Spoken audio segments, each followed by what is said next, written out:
All right. That's a very effective way of bringing back everybody. Almost everybody. Okay.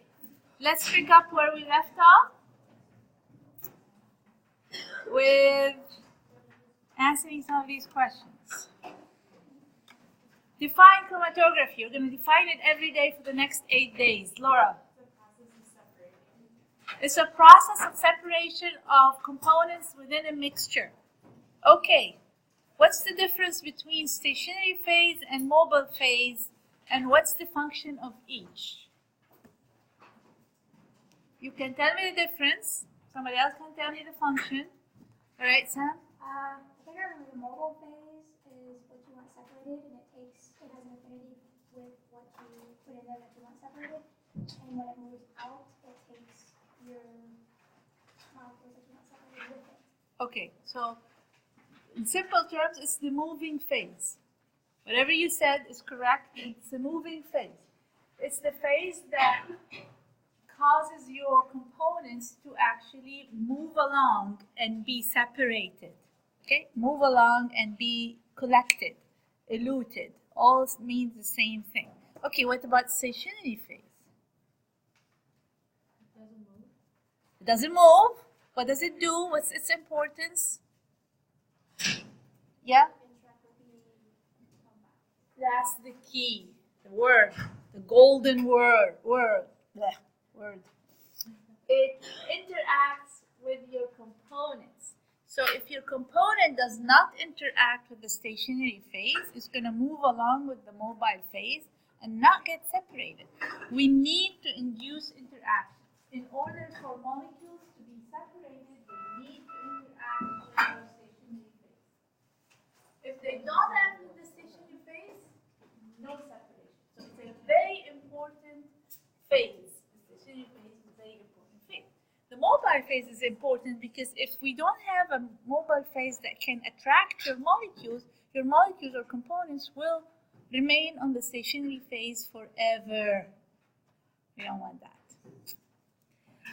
Okay, so both are important.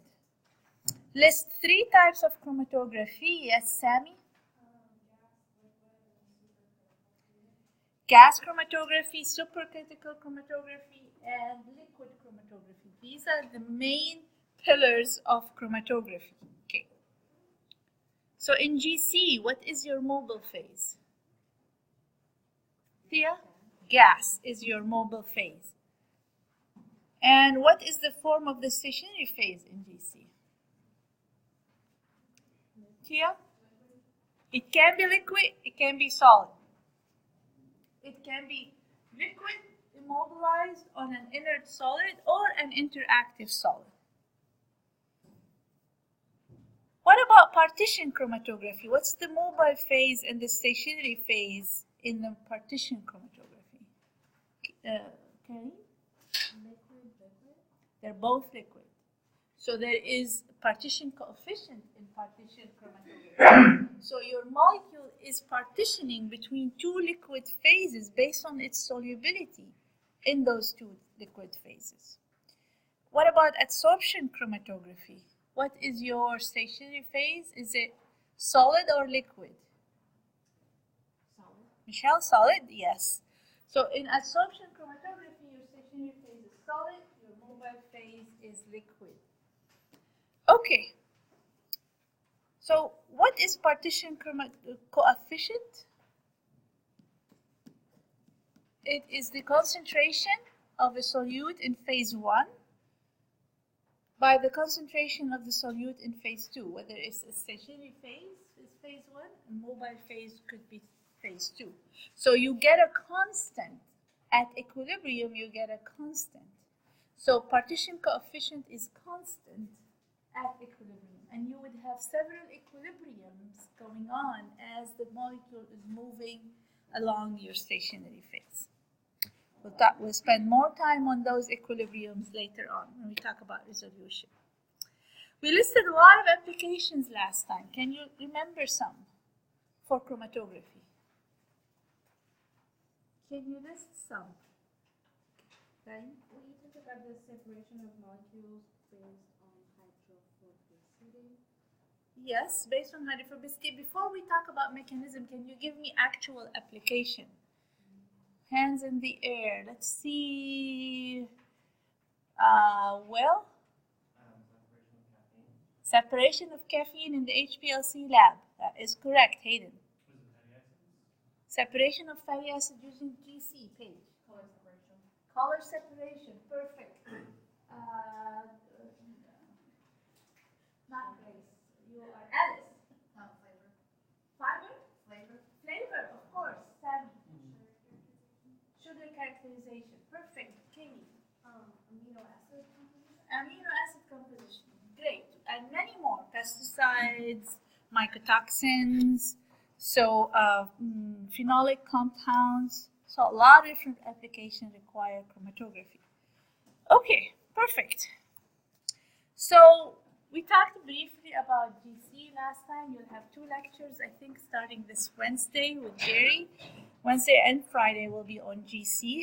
I'm just going to continue with the liquid chromatography and not finish it obviously today. After Gary's done with GC, we'll get back to finishing this topic. Okay, so in liquid chromatography, we have 2 subcategories. We have what we know as planar chromatography and then column chromatography.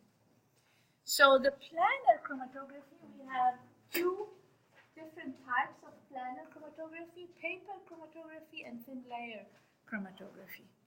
So paper chromatography is a very old type of chromatography, and it is very simple. Who has encountered paper chromatography either in high school or, yeah, you've seen it before, you've done some of that. Very simple type of separation. So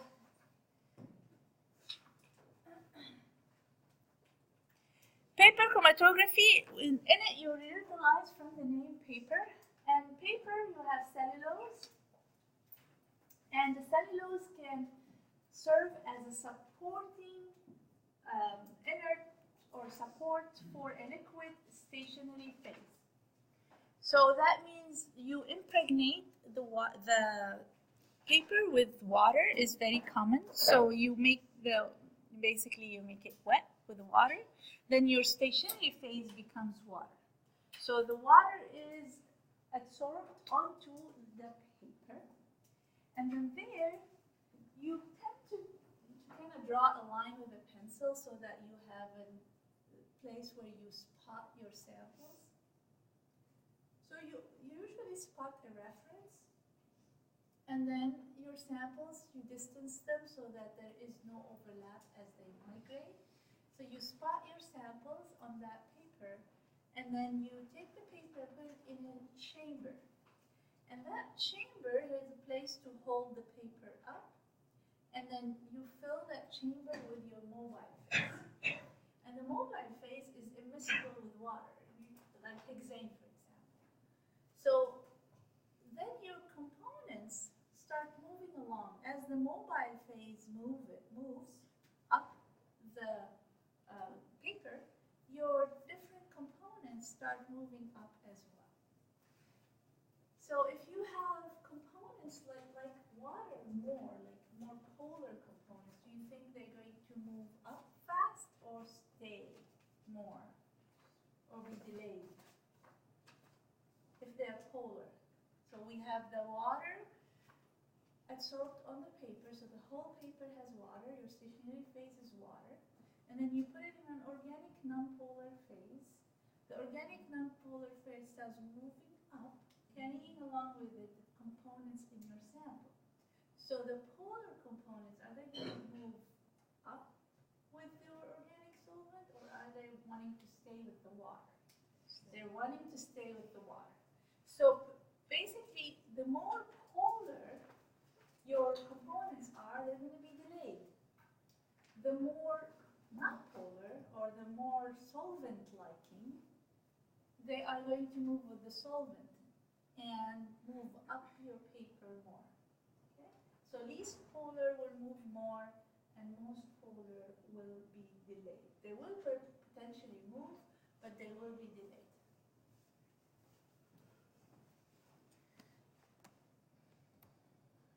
So often you have a mixture of components that are not colors. For example, if you have a mixture of amino acids and you want to see where your components are, so you take that paper after a certain period of time where you know that enough separation has happened, and then you spray it with ninhydrin. Ninhydrin is a reagent that will react with different amino acids and give you a colored compound.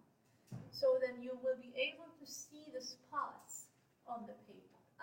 Otherwise, you can, if you have, let's say, sugars, you can visualize it by autoradiography. So there are different ways, and there are more ways with thin layer chromatography that I will mention as well, that can be used to visualize your different components. So you can run a 2D paper chromatography. With 2D means two-dimensional.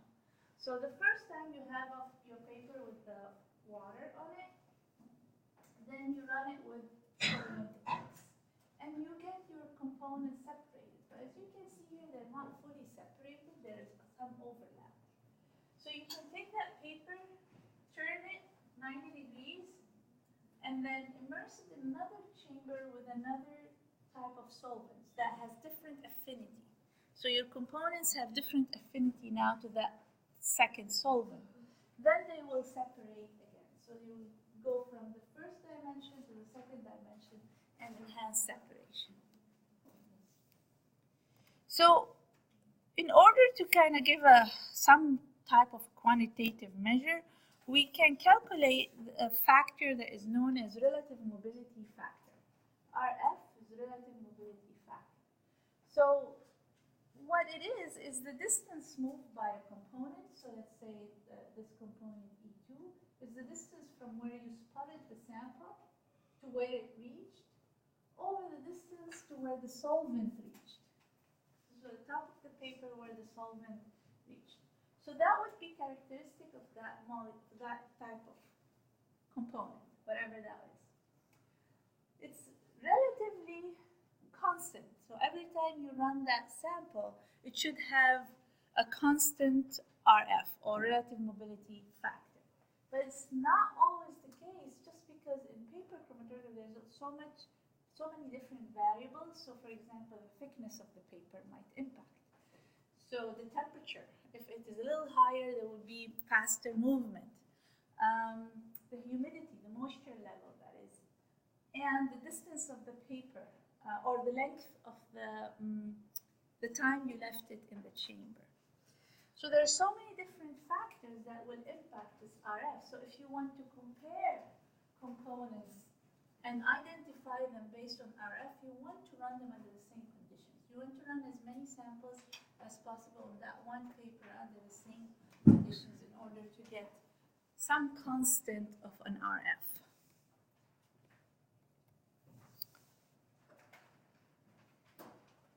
So when we have water as a stationary phase and an organic solvent as a mobile phase, this is normal phase.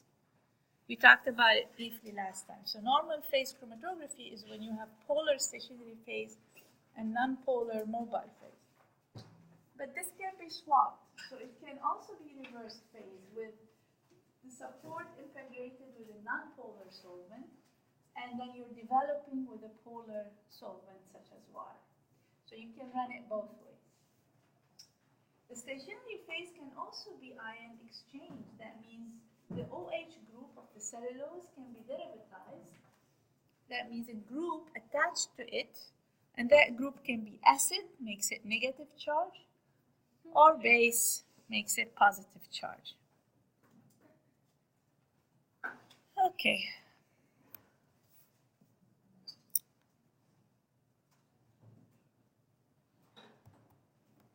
So I have a question up if you have your notes in front of you.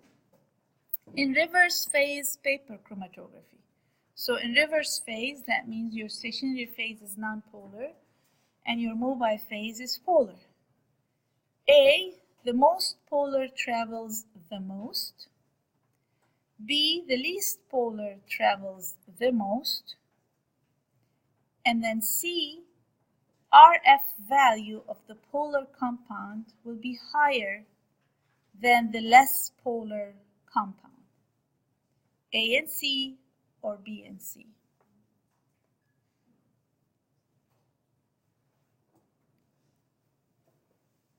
Zach? You said B and C? Looks screwed up. Dane. Yes, Dane. A and C. Yeah, that is correct. A and C. So when you have the water moving and your stationary phase is nonpolar, that means that's reverse phase. So the water is moving, so with it, the most polar travels the most. Okay? So it is A. And this C basically is the translation of that. So the polar compound will move more, so the RF value will be higher because the RF value is the distance the compound moves over the distance of the solvent, the distance that the solvent moves. Okay, so A and C. Thin layer chromatography, it has similar principle. So, or TLC. What does TLC stand for? What does it stand for? Tender love and care. TLC, tender love and care. So one time I gave this lecture and went to pick up my daughter when she was 4 from daycare, and she was sitting in the lap of one of the teachers. And I go, what's wrong? And she goes, your daughter wanted TLC. I said, thin layer chromatography?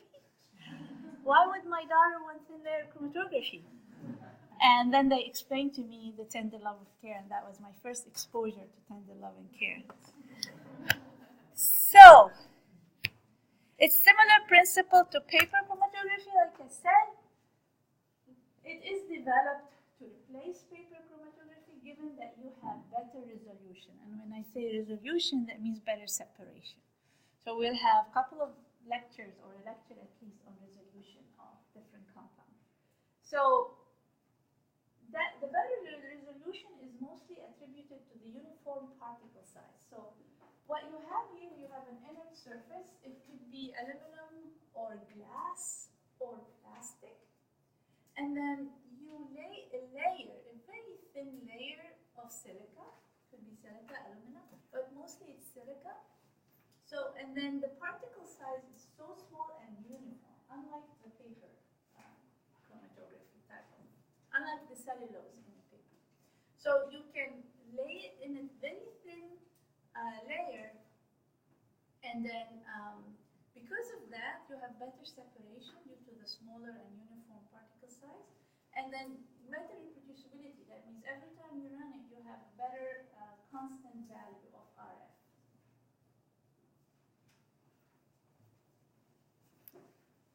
So you can actually buy these now already made for you. You can buy them as pre-made plates. In the past, when I was a student, we used to get glass squares that we would wash very well and also wash with alcohol. And then we prepare the silica paste, and then there is a tool that you actually roll the silica across the glass, and then you use some flat surface like a ruler, and then you flatten everything, and then you let it dry, and then come the next day you have it ready to run. Now you can purchase this easy. You don't have to deal with any of that.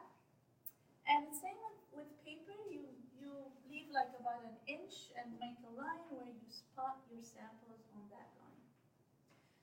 You can use it directly as absorptive, with the silica being your active stationary phase, or you can use it as normal phase, where you load the silica gel, so you have the water already embedded, and water will be your stationary phase. Or you can embed it impregnated with an organic solvent and run it, develop with water, so that would be reverse phase. Or you can derivatize the silica functional groups and then make it an ion exchange, attach a group that has a charge. So you can run it in different modes of separation.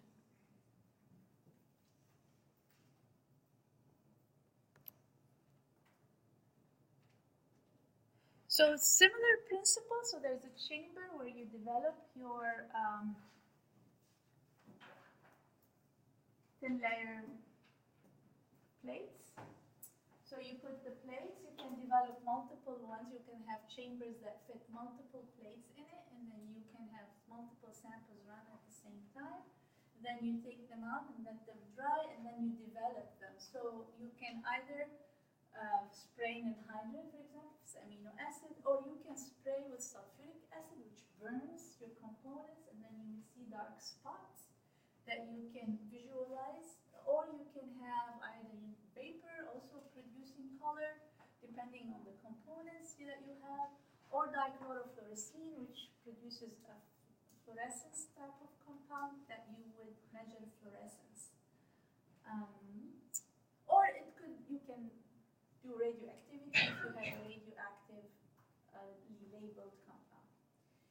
You can measure the intensity, so you can use densitometer where you can actually put your plate and measure the intensity of the color, and you can relate that to quantity. It's kind of semi-quantitative.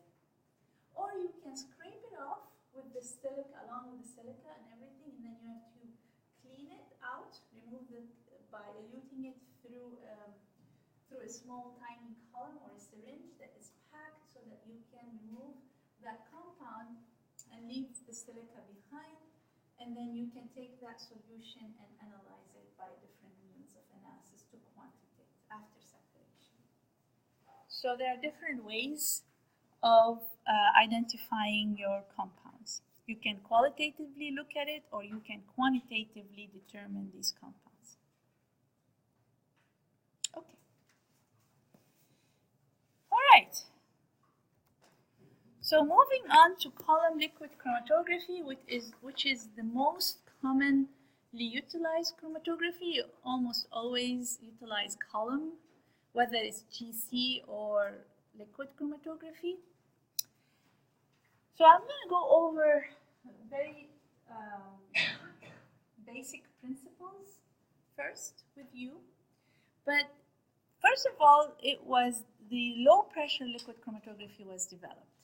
So, and we say low pressure because the pressure that is generated by this type of chromatography is much less than the pressure generated by the packed columns that we commonly use with high performance liquid chromatography. So we'll get to that later when we talk about high performance liquid chromatography. But here you have a column usually, and the columns come in different sizes. So you have these long, narrow columns, or you have these large width and shorter columns. They can come in not only these two sizes, in so many different sizes, and you can actually pack your column. That means you get your stationary phase, and you produce a slurry of that stationary phase, and you use a pump to pump in your packing material or your stationary phase, and everything gets packed inside of the column. So then you end up with a column with your stationary phase packed. So there's a technique to pack the column, and it usually takes a while until we learn how to pack the column efficiently. We usually follow manufacturer protocol in packing the column. So once you have the column packed, then you have your mobile phase. So now here's your stationary phase inside of the column. That is the phase that does not move anymore, the phase where you have your components go in and start interacting with it. Now here you have your mobile phase. So the mobile phase can be anything. If it is, let's say if you're working with reverse phase type of chromatography, then your mobile phase will be mostly water starting. And then you have a pump that would pump the mobile phase into or onto the column. So the mobile phase will go through the column, and with it, your sample. So you inject the sample somewhere here where it gets into the mobile phase as it's going through, and then your sample components, the different components in the sample, will start interacting with your stationary phase. And then the components that interact the most with the stationary phase will be delayed the most. column and interact, and those that like the water, for example, will keep moving with the water, and then they get separated. So here's your stationary phase, and here's the mobile phase that is pumped onto the stationary phase. So like I said, we have different dimensions. So the longer the column, and we'll talk about it more when we talk about evolution, the better separation we get. There's more time for your components to get separated from each other. Okay? So the longer the column, the better the resolution. The larger the width of the column, that means you have more stationary phase, you can separate more material. Okay? So that is very important if we're doing preparatory type of work where we want to fractionate and collect a reasonable amount of sample that we use for something else.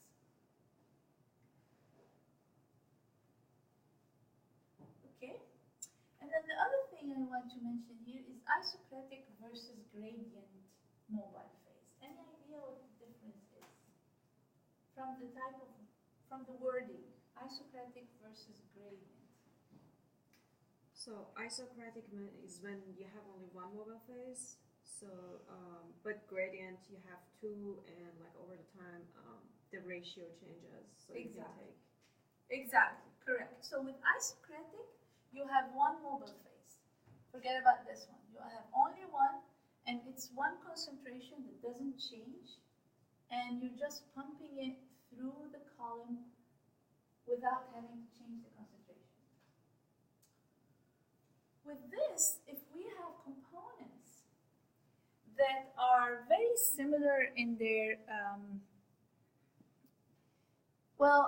if we have components not very similar, very different, actually, in their interaction with the stationary phase.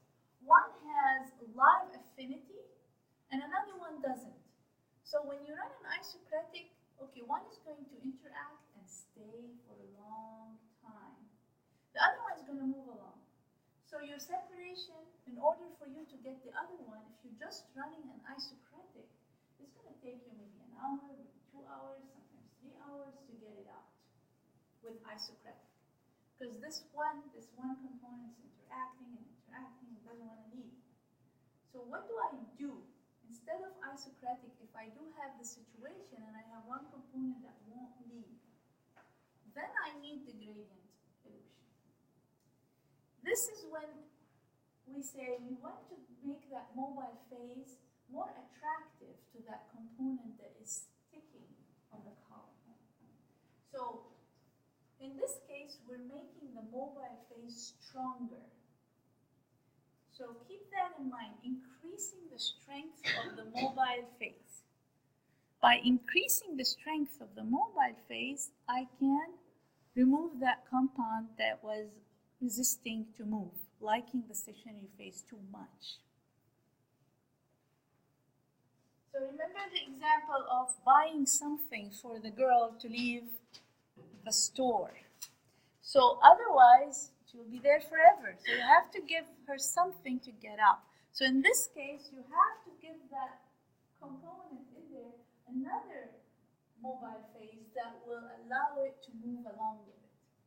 So in this case, you get another mobile phase. Let's say this is water, the original, and this is, let's say, acetonitrile or methanol. Then your components here that are interacting in this example via non-polar interaction with the stationary phase, if I give acetonitrile or methanol, they're going to like it, and then they will be moving along with it.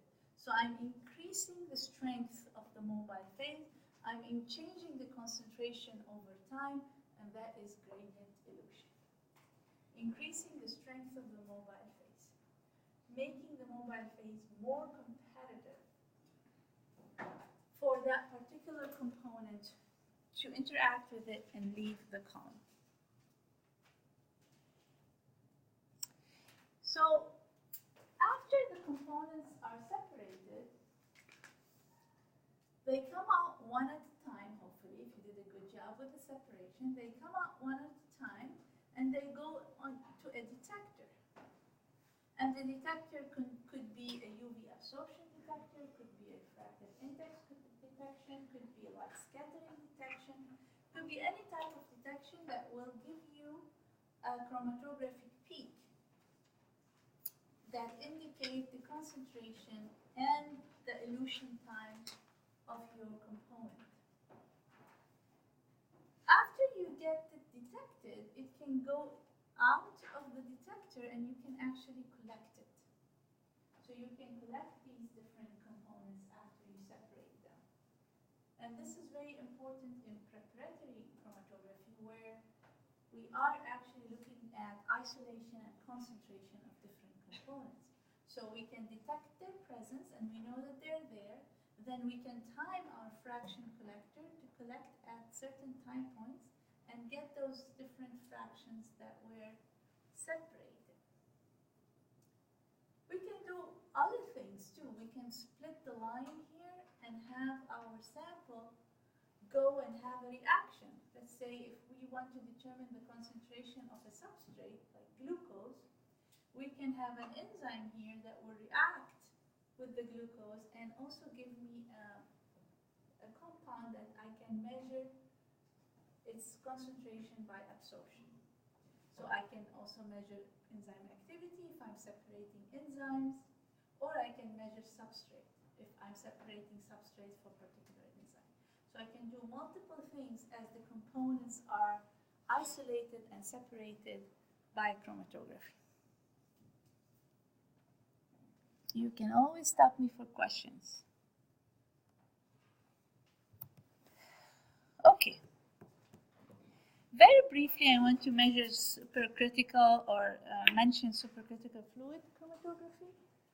From its name, we are using a fluid under supercritical conditions. So for example, CO2 is a gas, but under a certain pressure and temperature above the critical point for that gas, it becomes a liquid form. So the CO2 in liquid form allows for high diffusivity. That means it goes in and out the stationary phase very smoothly. It has low viscosity. It doesn't build up pressure. And it allows for better resolution and faster analysis time. So having low viscosity and high diffusivity, that means it diffuses in and out very quickly. That allows for better separation of your components and less analysis time. So liquid CO2 allows for the solubilization of nonpolar molecules. Sometimes we add a little bit of methanol to reduce or to enhance polarity a little bit. So we can separate a range of nonpolar compounds, those that are very nonpolar or relatively nonpolar. And it's often a tool used if you have nonpolar compounds, but they are non-volatile or thermally labile, like you cannot use them for GC. GC, you need a thermally stable that don't degrade with heat, and you also need, mostly they are nonpolar compounds and volatile. If we don't have that, they are nonpolar but non-volatile, we can use supercritical fluid chromatography. The stationary phase is similar to high-performance liquid chromatography. It can be a packed column like HPLC, and then we'll talk about the different columns when we get to HPLC or different stationary phases. And the equipment is similar to an HPLC in terms of pump and your column, the whole setup is similar to high-performance liquid chromatography, with the exception that the detectors are similar to those used in GC. And you learn about all the detectors this week with Gary. So does it start out as a gas, CO2, and then the instrument itself pressurizes it? So I think there would be a pressurized chamber to pressurize the CO2 and make it liquid, and then gets pumped into the system. You would order, generator for CO2, gas tank, but then it has to go into something under high pressure and temperature to make it liquid. Yeah, we don't have it.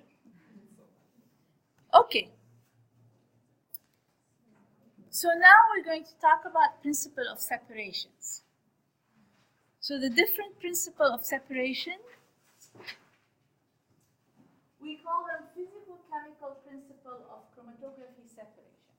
They're physical and chemical. They're physical, for example, because you have the molecular exclusion or size exclusion or gel permeation all means the same thing. It's based on the physical size of your components.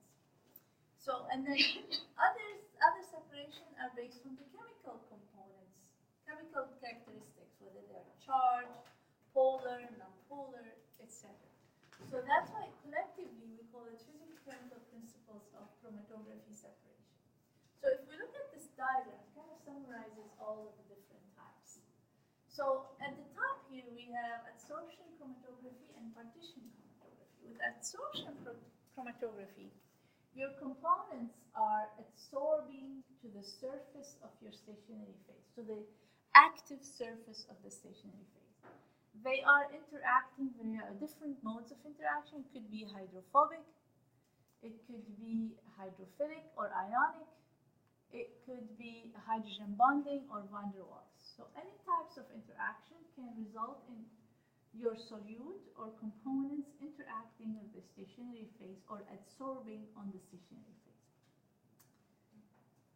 Partition chromatography, you have a liquid phase that is impregnated onto an inert surface, and then your solute is dissolving in that inert phase, not inert phase, the liquid phase, which is stationary, and dissolving back and forth with your mobile phase. So, and it's separating based on its affinity to the two different phases.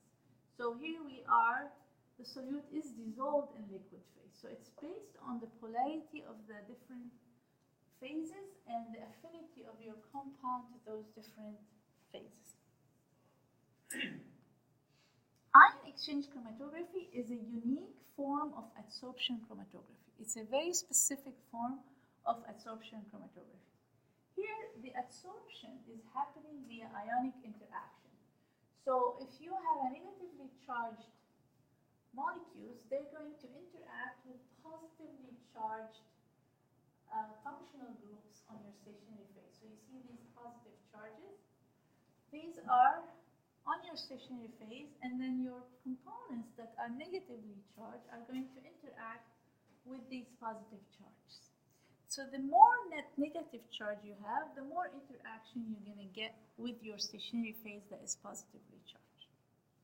The opposite can be true. You can have negative charges on your stationary phase and your compounds are positively charged. So the whole point here is you have interactions via ionic interchange. Okay. This form here is the molecular exclusion. You can hear molecular exclusion, gel permeation, and size exclusion. They mean the same thing.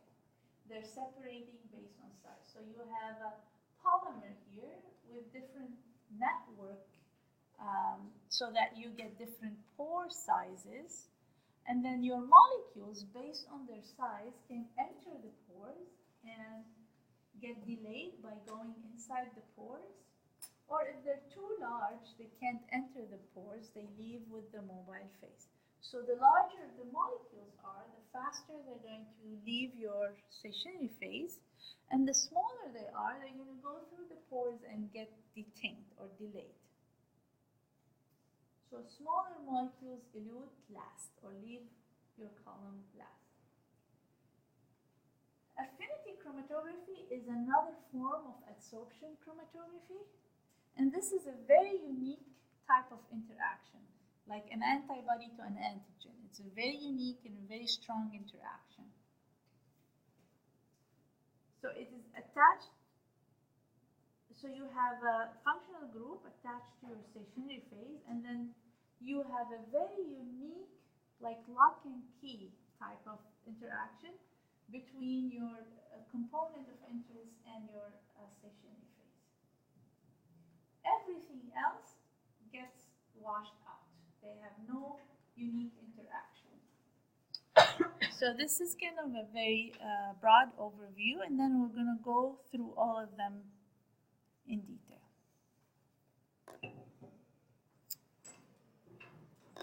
So in adsorption chromatography, you have your stationary phase as solid, your mobile phase liquid.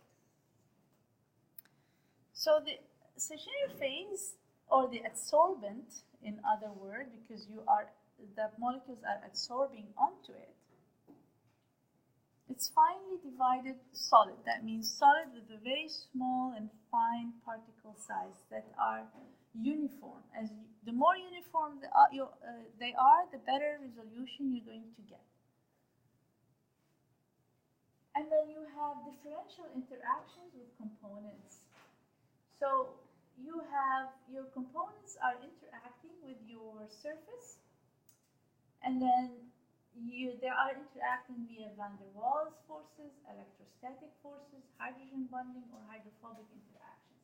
Any of these interactions can occur in adsorption chromatography. When it's only one kind of interaction, for example, when it's only ionic or electrostatic ionic interaction, we call it ion exchange. When it's only hydrophobic interactions, we call it hydrophobic interaction chromatography. So there is the general big umbrella of adsorption chromatography, and when the interaction is very specific, then it gets a specific name: ion exchange, or affinity chromatography, or hydrophobic interaction chromatography. So unlike partition chromatography, adsorption coefficient is not a constant. Okay? In partition chromatography, you reach a constant, which is the partition chromatography. Here you don't, and this is illustrated by this figure. So if we put a large concentration of a sample onto the column, that is, we are injecting the column with a large volume or a highly concentrated sample, we see this happens. Some sample components find locations to interact, and then because we overloaded the column, we say overloaded is a term, that means we put more concentration that the column can handle, these are not going to interact. And if they don't interact, what's going to happen? Some are interacting, others are leaving.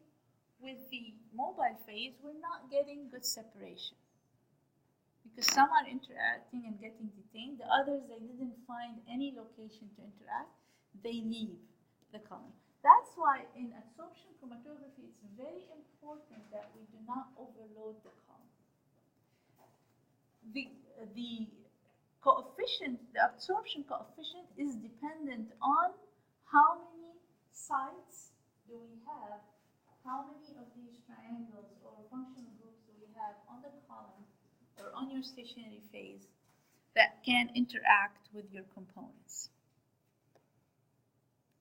So that is why adsorption coefficient is not a constant.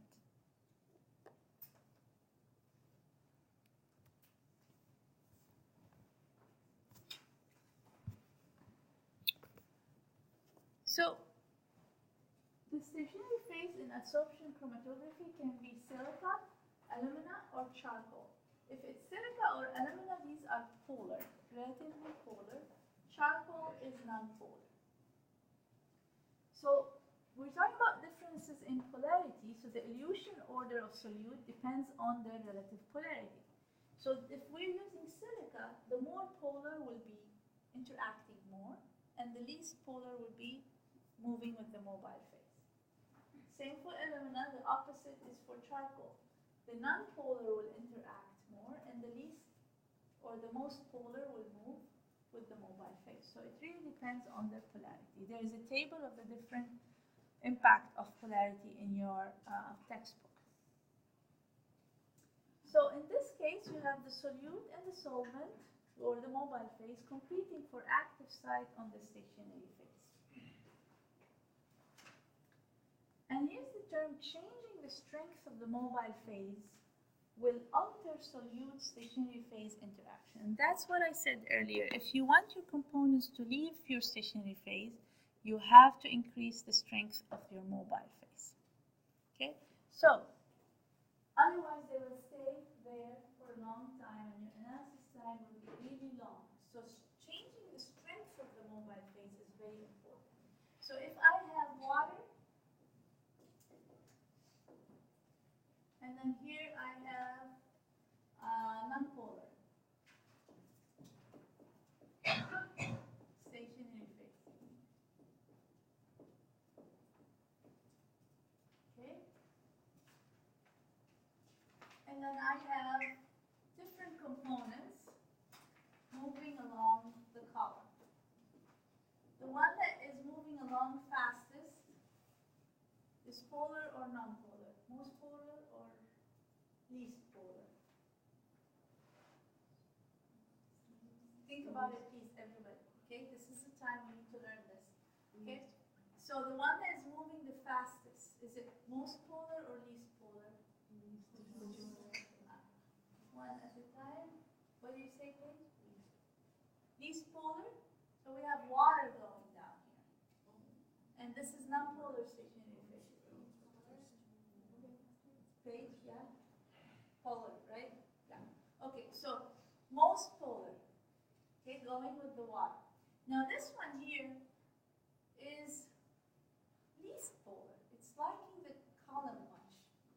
So everybody got out, and this is just lingering. All of them are moving, okay? By diffusion, they're going to move. But this one is the slowest. So if I want to increase the strength of the mobile phase, what do I add? So An alcohol or something less polar than water? something less polar than water. So I can add methanol, I can add acetonitrile to make it less polar. So now I'm making this environment desirable for this compound, and it starts moving along faster. So I increase the strength of the mobile phase. All right, now I'm going to flip it. I have here polar stationary phase, silicon. And then I have here acetonitrile as my mobile phase. And then here, components in my mixture are moving along.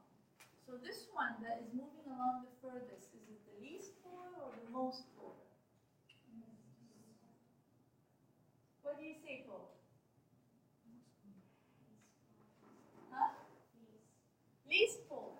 Okay, so it's moving with the acetonitrile, not interacting as much with the polar. Then it's the least polar.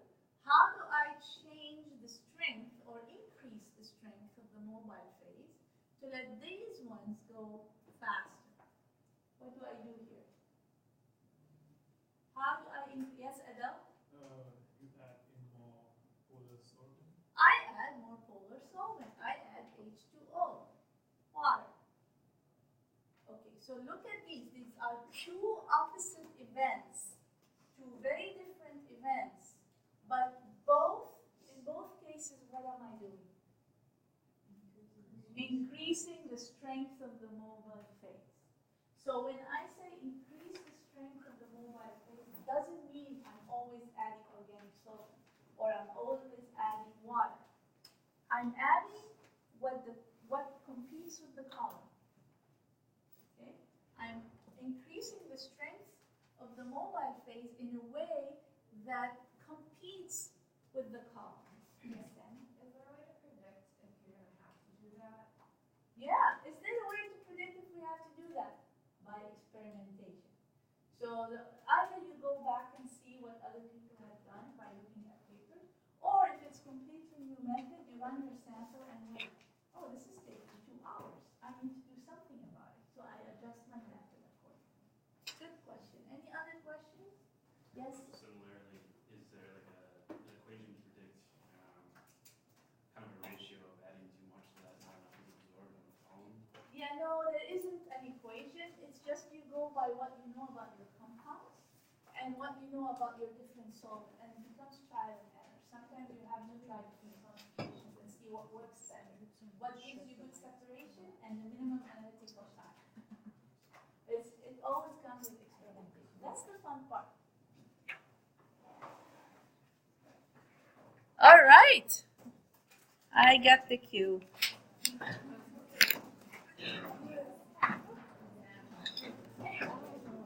Well, like, literally,